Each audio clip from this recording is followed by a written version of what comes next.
Welcome back to Tech Unpacked, everyone. Episode 121 already feels like we just started the year. Hey Jenny, good to be back. Time flies when you're tracking tech drama, right? And speaking of drama, I was reading something pretty interesting this week about, a giant in the chip world getting a bit of a shakeup. Oh? Don't leave me hanging, Mark. Which giant are we talking about? Feels like there are a few contenders these days. True enough, but this time it's Intel. They just appointed a new CEO, Lip-Bu Tan, and what's really got people talking is where he comes from and what it might signal for the company's future. Intel. Okay, they've definitely been in the news, and not always for the best reasons lately, have they? Lots of chatter about manufacturing delays, competition heating up significantly. So, a new CEO makes sense. But what's the story with this Lip-Bu Tan? Is he one of the usual Intel veterans? Right, that's the interesting part. He's times an Intel lifer, which is kind of their usual path for CEOs, promoting from within those deep engineering ranks. He's actually coming from outside, specifically from Cadence Design Systems, where he was CEO for a good long while. And, on top of that, he's got this deep background in venture capital. Okay, wait, Cadence? They make the software tools, the EDA stuff that chip designers use, right? Like the blueprints and simulators before you actually make the silicon, and venture capital. So he's got experience in both the design tool side and times the investment side of things? That sounds, quite different for Intel. Exactly.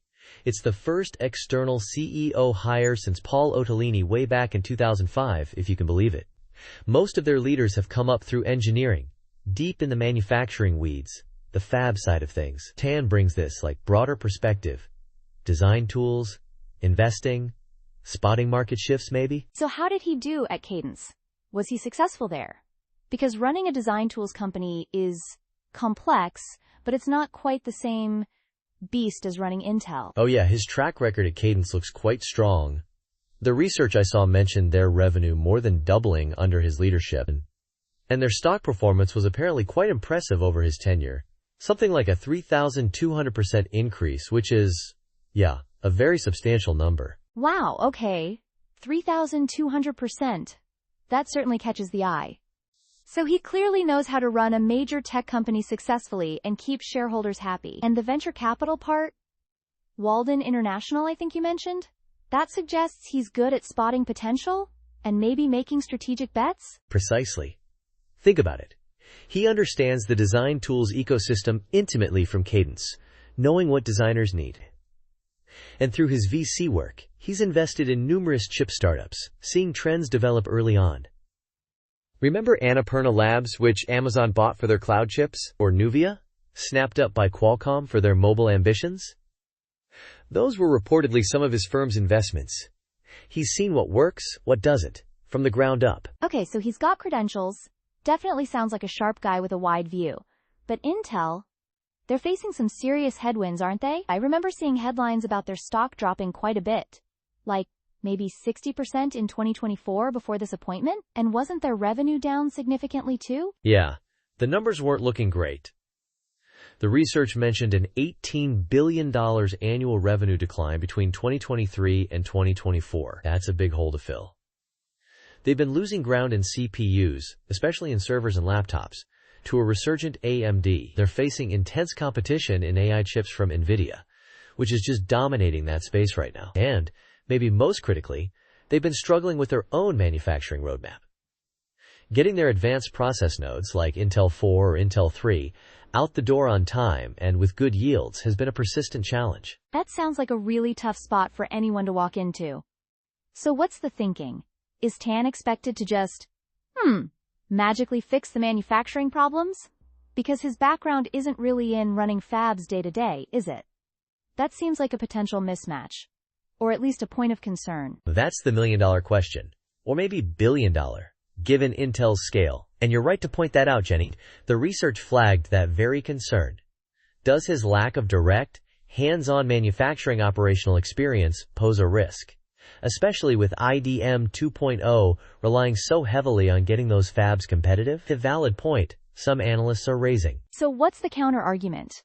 Why pick him then? Well, the thinking seems to be less about him being a manufacturing process guru They presumably still have experts for that.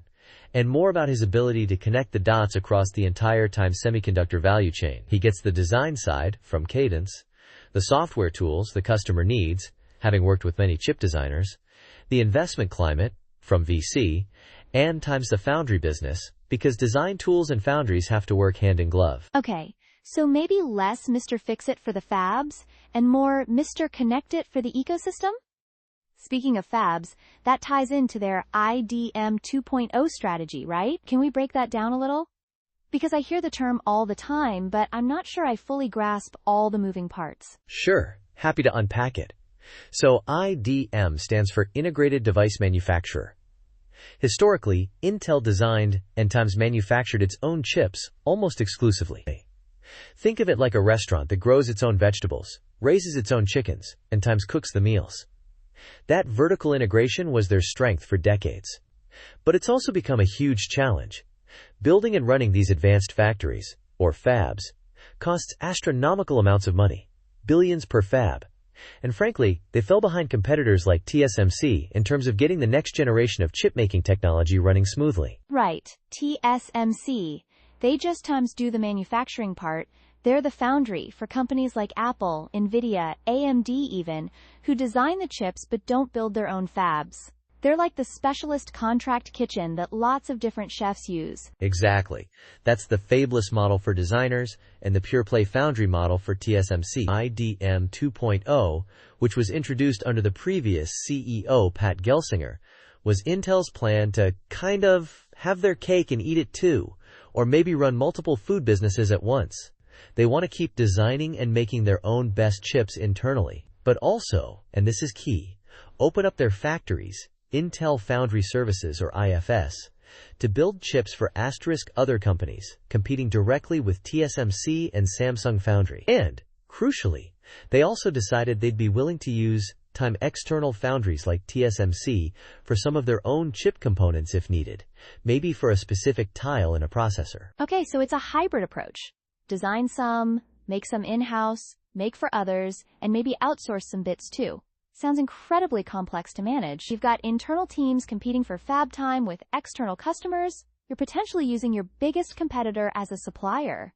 Wow. It is hugely complex. And executing it has been tough, turning that vision into reality.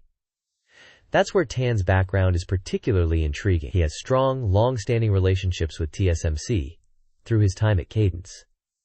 Design tools absolutely need to work seamlessly with manufacturing processes. Cadence tools need to support TSMC's latest nodes perfectly. Some analysts, like Carl Freund from Cambrian AI, noted how Cadence's deep alignment with TSMC was really important during Apple's big chip transitions. So the idea is maybe he can navigate these complex partnerships better, balancing Intel's own manufacturing ambitions with potentially using partners like TSMC more strategically, perhaps more pragmatically than before? That seems to be the hope. He talks a lot about a customer-centric approach, which makes sense given his Cadence background, serving the designers. For Intel Foundry, that means treating external clients as first-class citizens, not just filler for the fabs. It might also mean focusing Intel's internal fabs on where they truly have an edge, maybe specific high-performance computing tasks, and being more willing to use partners for other parts, perhaps leveraging things like advanced packaging and chiplets more effectively. Chiplets. That's the concept of building processors out of smaller, specialized Lego bricks, right? Instead of one giant monolithic chip? Pretty much. It's a great analogy. You can design different functions onto separate small pieces of silicon, or chiplets, and then assemble them together on a single package. This allows you to mix and match technologies. You could have a high-performance CPU core made on Intel's latest process, connected to I/O chiplets, made on an older, cheaper process from another foundry, maybe even TSMC. It requires very sophisticated design tools, hello Cadence background, and advanced packaging techniques, like Intel's Foveros or EMIB. That makes sense. It gives you flexibility. But doesn't relying more on partners, like potentially using TSMC for some chiplets, carry risks too? The research you sent mentioned concerns about Intel maybe losing its long-term competitive edge if it becomes too dependent on external foundries. Like, are they giving up some of that secret sauce that made them Intel? That's the other side of the coin, absolutely. It's a strategic tightrope walk. If you outsource too much, especially the leading-edge stuff, Do you risk losing the internal expertise and drive to push manufacturing forward yourself? It's a valid concern. The argument is that historically, companies that led in semiconductor tech often did so because they controlled both design and times manufacturing, allowing for rapid feedback loops and co-optimization. So TAN has to find that balance. Leverage partners for flexibility and maybe cost, but keep enough critical mass and focus internally to drive their own tech forward. And this all plays into the geopolitical situation too, I imagine, with all the focus on domestic chip manufacturing and supply chain security. Definitely. The landscape is shifting. The U.S. government is investing heavily through the CHIPS and Science Act to boost domestic production, trying to reduce reliance on East Asia. Intel is a major potential beneficiary of that funding, positioning itself as a national champion. But TAN also has deep ties across Asia, particularly Taiwan, home of TSMC. Navigating this requires careful diplomacy. And there could be friction there, right? Like, if U.S. policy pushes heavily for Made in America, does that complicate deals with TSMC? The research mentioned potential regulatory concerns under different administrations regarding foreign investment stakes, maybe limiting how closely Intel and TSMC could partner on U.S. soil? Exactly. Geopolitics adds another layer of complexity. A trade dispute, a change in administration policy, instability in the Taiwan Strait. All these things could impact Intel's strategy if it relies heavily on international partners. TAN's global network could be a huge asset in navigating this, but it also means he's operating in a more complex and potentially volatile environment. So he's got to juggle technology roadmaps, a complex business model transformation, intense competition, internal cultural shifts, and times global politics. No pressure. Laughs. Right? It's a monumental task. But the initial reaction from the market was quite positive, interestingly. The research mentioned Intel's stock price jumped something like 12% right after his appointment was announced. That's a notable bump. What do you think investors were reacting to? Just the relief of having a permanent CEO in place, or something specific about TAN himself? Probably a mix of things. Relief that the uncertainty was over, perhaps some fatigue with the pace of execution under the previous strategy, but also, I think TAN's track record at Cadence, that impressive stock performance, and his unique blend of design ecosystem knowledge and investment experience likely inspired confidence. Intel's own chairman, Frank Yeary, was quoted highlighting TAN's, quote, unmatched ability connecting product and foundry stakeholders. That points directly to that ecosystem orchestrator idea. It sounds like they're betting on his ability to be that ecosystem orchestrator rather than purely a manufacturing chief. Maybe the thinking is that the core IDM 2.0 strategy is sound, but the execution and integration needed a different kind of leader? I think that's a great way to put it. It feels like a shift in emphasis. Gelsinger, the previous CEO, was very focused on pouring massive investment into building fabs, reclaiming process leadership. A very engineering-centric push. Maybe TAN's focus will be more on making the whole time system work efficiently.